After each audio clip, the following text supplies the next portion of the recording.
对于使用愿意留在时代力量，跟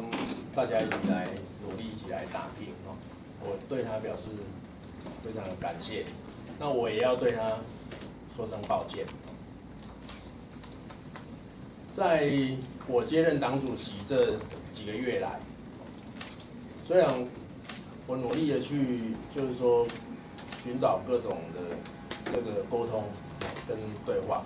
然后也试着想要在这个许多的不同意见之中来折冲，然后去欲求同。那显然我做的不够，那速度也不够快。那看到他在这个记者会上面哽咽，红了眼眶，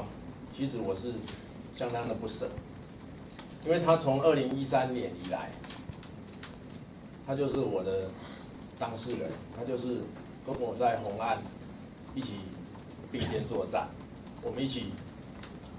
这个对抗军方，然后后来我们也一起进入到时代力量，然后为这个党来打拼，所以看到他这样的流泪，我觉得是非常的难过。那我记得我当初在就是劝说洪慈庸加入时代力量的时候，他跟我说，他看到在2013年的白衫军的这个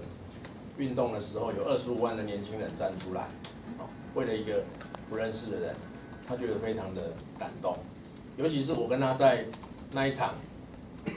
8月3号，2013年8月3号的这个25万人的游行的时候，在后台看到许多的妈妈，然后抱着这个在军中发生事故的孩子的这个遗像，然后一辈子白了头发了，一辈子还找不到正义。他觉得他必须要为这些人做一点事，所以他才选择加入时代力量，希望能够推动这个军中人权跟国家的进步。那这一路上走来，他对这个社会，或者是说在他在立法院的表现，也是有目共睹。那未来，我刚刚说到，因为我做的不够，所以未来我也请慈庸能够相信我。事实上，我刚刚也跟他联系上，我希望未来我们能够更最大的努力，来跟我们相近的友党来进行沟通，来进行这个协商。我们的共同的目标确定下来了，就有接下来就有实质合作的这个可能性。我和慈庸，还有这个唐左、国昌跟永明都是几个孩子的这个爸妈。为了下一个世代，即便我们粉身碎骨，我们也要尽全力来保护台湾，来守住台湾。时代力量捍卫本土政权，追求公平正义，这个创党的这个理念永远不会变。未来，请慈庸相信我，